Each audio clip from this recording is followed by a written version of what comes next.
Previously in the cars, Carlos Sousa surprised everyone, including himself, by winning the opening stage in his Haval, but at what cost? It's very difficult for us in the last kilometers. We slow down a lot. Drama amongst the minis. First, the favourite Peter Hansel punctures late in the stage, conceding time and pace to Alatia, the latest convert to the mini cause.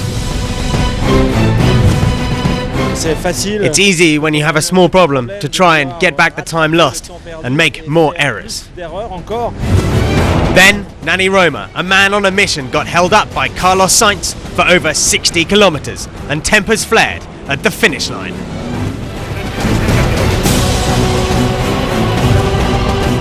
I needed to say to Carlos that it's not the right way. With only 800 kilometers raced, the battle in the cars is ready to boil over.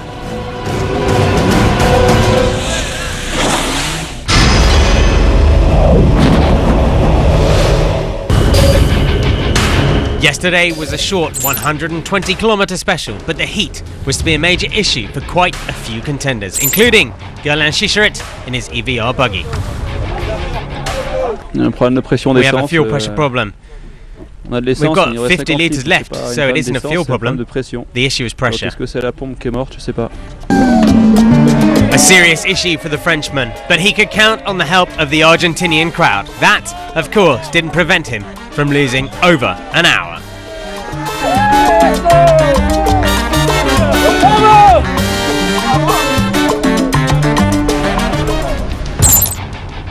The same heat and almost the same problem for Robbie Gordon and his Gordini.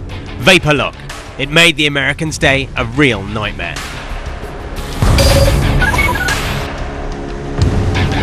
Left side of the car, it's going to follow the power steering lines. It's going to come up along the side. It happened 5 or 6 times, and 2 hours and 8 minutes. I'm pretty confident we'll go back to what we had on the Hummer and we'll be okay. Time to go long for the cars. They'll loop the base of Mount Payún. Still that same heat at the start of the car race. A real nightmare to cope with in central Argentina.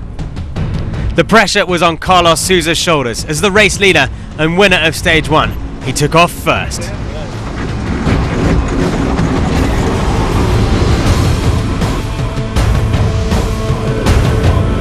Eventually, after 33 kilometers, he was forced to stop because of a broken turbo.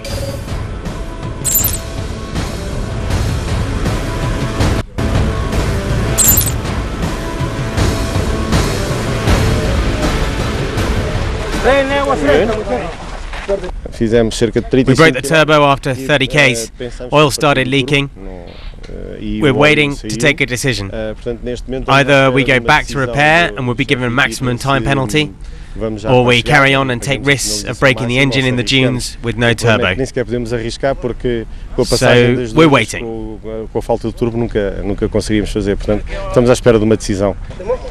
Tough times for Sousa, who hasn't quitted Dakar since the year 2000. Meanwhile, the minis were flying on tracks suited to four-wheel drive cars. Starting fourth, Nani Roma rapidly managed to catch up with his teammate Nasser Alatia, oddly going in the opposite direction.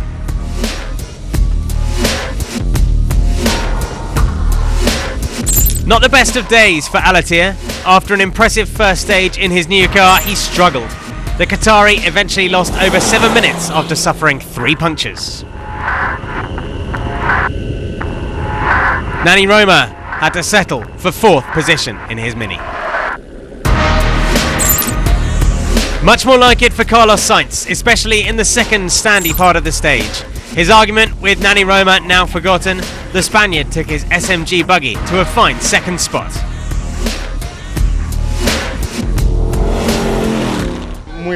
It was super fast.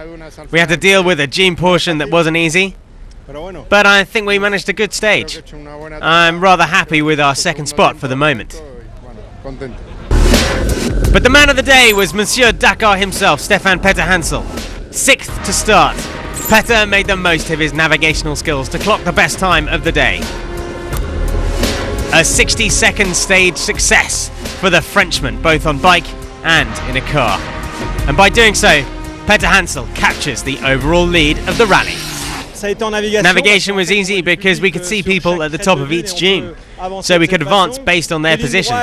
We had a long straight like in the Angel de Touquet with bumps and whoops. Globally, a very fast stage. 14th yesterday, Guillermo Spinelli was able to show what his Mitsubishi has in its belly. Third fastest at the first checkpoint, the Brazilian then suffered in the dunes as he finished 18th.